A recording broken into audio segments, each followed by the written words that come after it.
avem probleme cu cortul. N-am net. Hei, salut! Poate că începutul clipului ți se pare clickbait, dar vreau să te asigur din start că nu este așa. În vlogul anterior ați văzut experiența noastră de la nunta lui Betu și Miriam și totul părea bine și frumos. Nu că nu a fost, însă lucrurile în realitate au fost ceva mai complicate, mai ales în seara dinaintea nunții. Am ajuns să ne pierdem răbdarea și lucrurile parcă nu mai mergeau așa cum ne doream și asta pentru că au avut loc o serie de evenimente neașteptate. Dacă stai până la final vei afla ce nu a mers bine și de ce s-a creat așa o agitație printre noi la ultimele pregătiri. Mă aflu la locul unde multe lucruri s-au întâmplat aseară. Vreau să vă povestesc câte puțin, că acum e liniște, e dimineața anunții și Miri, toată lumea cu pregătiri, cu poze și eu am venit aici până la livadă ca să verific cum stau lucrurile și am zis să profit de timpul ăsta de liniște să povestesc cât de stresant a fost aseară și cu o seară înainte de nuntă, când s-au întâmplat atât de multe lucruri încât n-am reușit nici să filmez și nimeni nu a stat cu gândul la ce trebuia să se întâmple de fapt. De ce?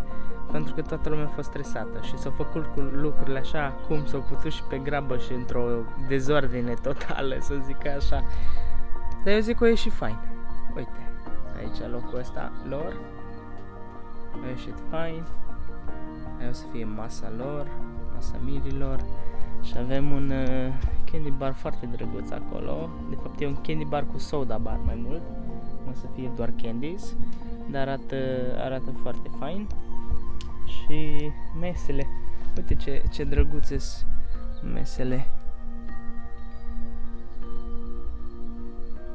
Da, oare cine stă aici? Nu știm cine stă. Anyway, o să aflăm care e și masa noastră dacă ne uităm pe semnul de welcome. Și o să ne punem la masa 8. Aici e păscărițe Tobias. Ok. Și o să mă pun la masa 8 și o să stau să vă povestesc așa în liniște ce s-a întâmplat aseară. Mi-am făcut un cadru frumos, drăguț. Chitara aia nu-mi place, trebuie să o iau de acolo.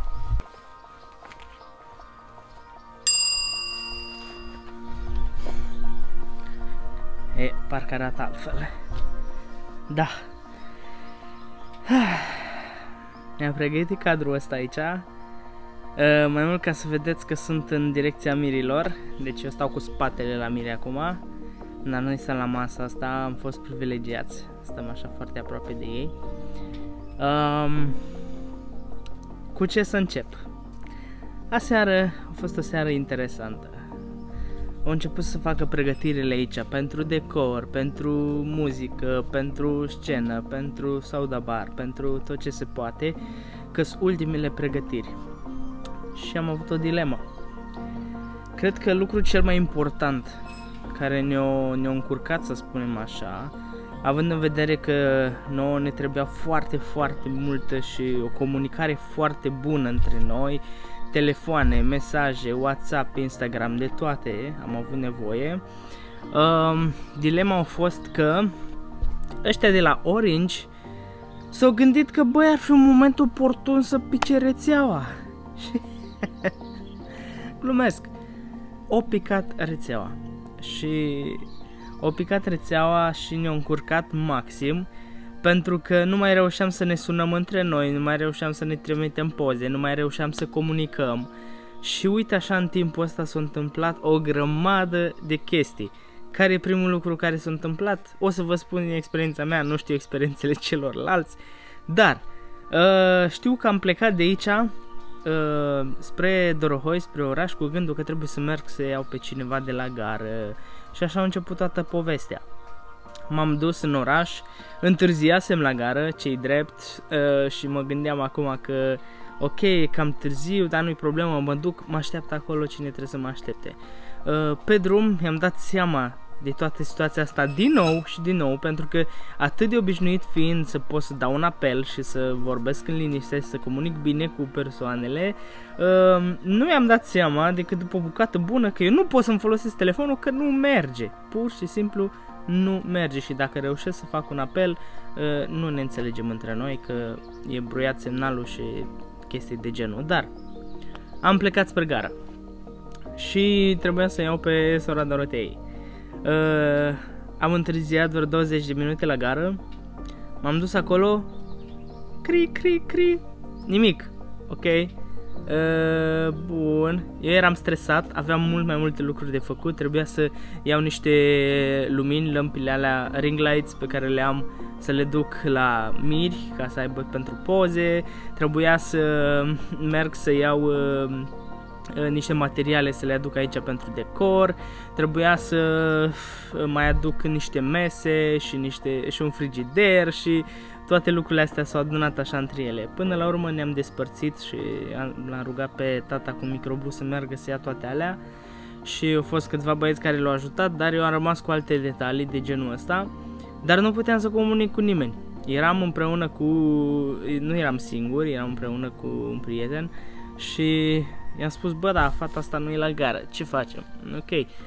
Știam în capul meu că ea are 2 adrese, așa că ne-am dus și am verificat la alea 2 adrese dacă nu este acolo. Una dintre ele era a noastră. Și am zis, bă, nu e acolo, ok, ce se întâmplă, ce facem? Trecuse cam jumate de oră și nu știam exact unde să ne pornim, cum să facem, cum să dăm de ea. Nici ea nu avea semnal, nici noi nu puteam să comunicăm, deci toată lumea era pusă într-o dilemă în treaba asta. Între timp, în jumătatea asta de oră, am observat un sunet ciudat la mașină. Creepy, foarte creepy. Ăsta a fost momentul în care am zis, s-a dat peste cap totul pentru mine. Ok, ce s-a întâmplat de fapt? Am început să merg prin oraș și fiind ceva mai agitat, am frânat de mai multe ori mai brusc așa, sau am fost mai dur cu mașina și am început să aud un sunet. În momentul în care frânam, se auzea un până în momentul în care se oprea. Și am e grav. Am probleme la sistemul de frânare. Hai să vezi acum și cum o repar. Sâmbătă seară, înainte de vineri seară, înainte de nuntă, pe la ora 8-9, ce fac eu acum? Păi ce am făcut? Am vrut să sun pe mecanic. Nu puteam să-l sun. Ok, el n-avea semnal să primească, eu nu puteam să-l sun. Și uite așa, nu-mi pleca apelul. Ok, ce am făcut? M-am dus la el acasă. Da. Dorinel, dacă vezi videoclipul ăsta, e momentul în care îmi cer scuze oficial pentru faptul că te-am deranjat la ora aia. Poate pentru unii nu e foarte târziu, dar știu că voi munciți de dimineață și îmi pare foarte rău. Mă bucur totuși că s-a rezolvat problema. Și acum să vă spun despre ce era vorba. I-am dus, i-am povestit, am avut o dilemă, nu mai știam exact care e ușa la care trebuie să merg. Și m-am gândit de 2 ori în ce scară să intru ca să nimeresc ușa. Bun, am nimerit și am povestit tot ce s-a întâmplat și mi-a zis ok, mă, dar ar trebui să-i facem o verificare, nu știm ce îi, dar cred că e de la plăcuțele de frână totuși, sperăm să nu fie ceva mai mult, poate să fie și o piatră, poate să fie și altceva, dar sperăm că nu e ceva mai grav. Și ne-am dus și am ridicat-o pe elevator. Ne-am dus acolo să o ridicăm pe elevator și am început să ne uităm la ea. Roțile ok, nu bate, nu troncăre, vorba aia. Nu aveau jocuri, fără piese lipsă, fără pietre pe la roți, dar totuși sunetul era acolo. Și atunci am zis ok, hai să verificăm un pic plăcuțele, discurile și sistemul de frânare, să vedem ce are acolo. Și ne-am apucat noi așa să vedem toată partea mecanică acolo pe la roată, să o luăm la rând. Și o depistat că pe dreapta plăcuțele sunt perfect normale și era ok, bă, n-ar avea ce să facă probleme, adică abia le schimbasem acum jumate de an, sau nici n-au un an de zile de când le-am schimbat și cât să zic am făcut de atunci, 10.000 de kilometri și dacă au făcut 10.000, dar în fine, nu trebuiau schimbate, arată foarte bine. Am dat roata din stânga jos, ce să vezi, plăcuțe de frână atâtica. Și am, bă, dar cum e posibil?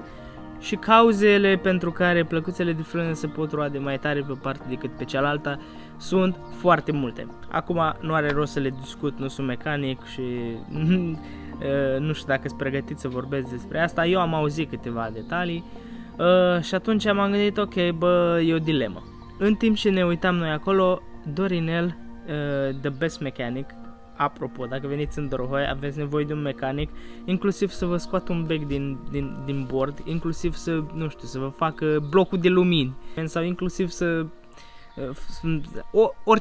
orice la mașină, orice la electronice, electrocasnice, orice. Omul ăsta repară orice, inclusiv casa își face singur. Mergeți la el, Dorinel. Aveți mână liberă, vă repară și vă rezolvă cu orice vreți voi. Bun. Acum, dilema era că el a găsit o chestie care nu ar trebui să fie acolo în felul ăla. Ar trebui să fie acolo, dar într-o stare bună. La plăcuța de frână este așa o mică fișă care are două capete cu care se prinde cumva plăcuța pe... eu nu știu piesele pe acolo, dar pe un suport, da? Și atunci pe suportul ăla are un spațiu prin care trece fișa aia și prinde cumva, stabilizează plăcuța de frână. Și ce s-a întâmplat? Am observat că o ureche de la fișa aia este ruptă și ea stă mai în jos. În loc să stea prin spațiul ei și să stabilizeze plăcuța, ia fișa respectivă, deci asta e plăcuța și asta e fișa respectivă, fișa e foarte mică, da? Fișa respectivă, în loc să stea așa să stabileze plăcuța, ea stătea așa, da? Avea o urechiușă ruptă.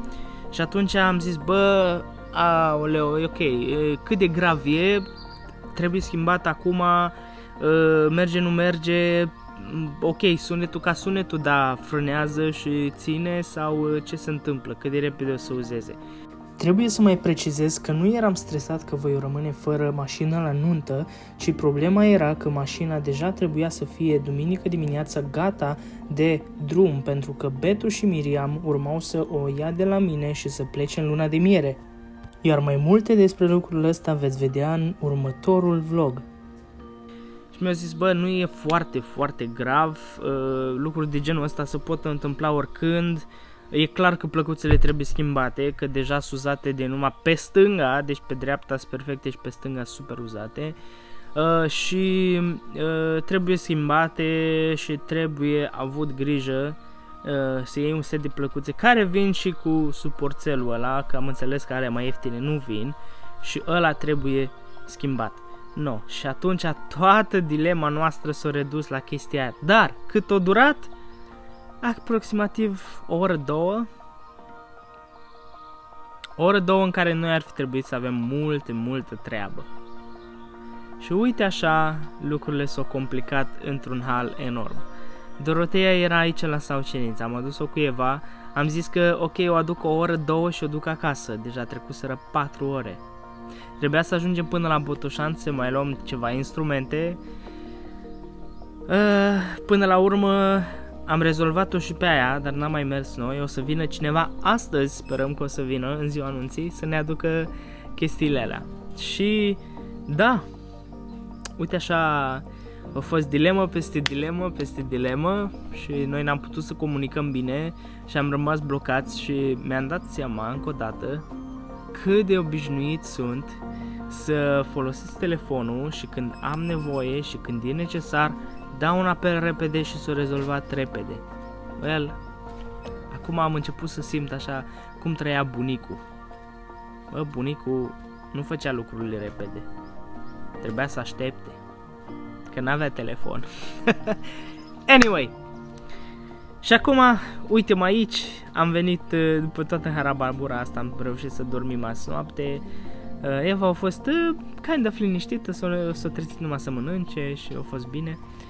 S-a ocupat Dorotea de ea azi noapte, recunosc, eu am dormit, eu m-am ocupat de ea ieri toată ziua, am plimbat-o după mine și poate ați văzut pe Instagram. Dacă nu, o să mai fac și un video în care o să stau cu Eva 24 de ore. Am emoții pentru chestia asta.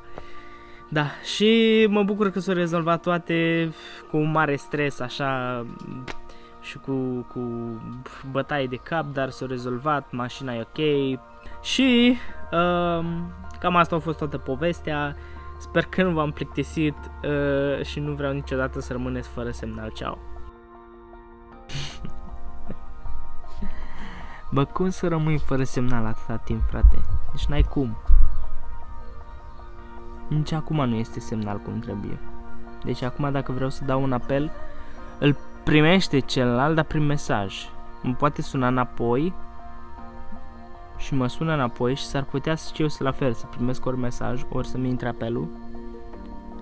Și dilema este că atunci când vorbim se aude zici că suntem pe câmp undeva în Mongolia, înțelegeți? Da. Eu zic că o să fie bine. Ciao!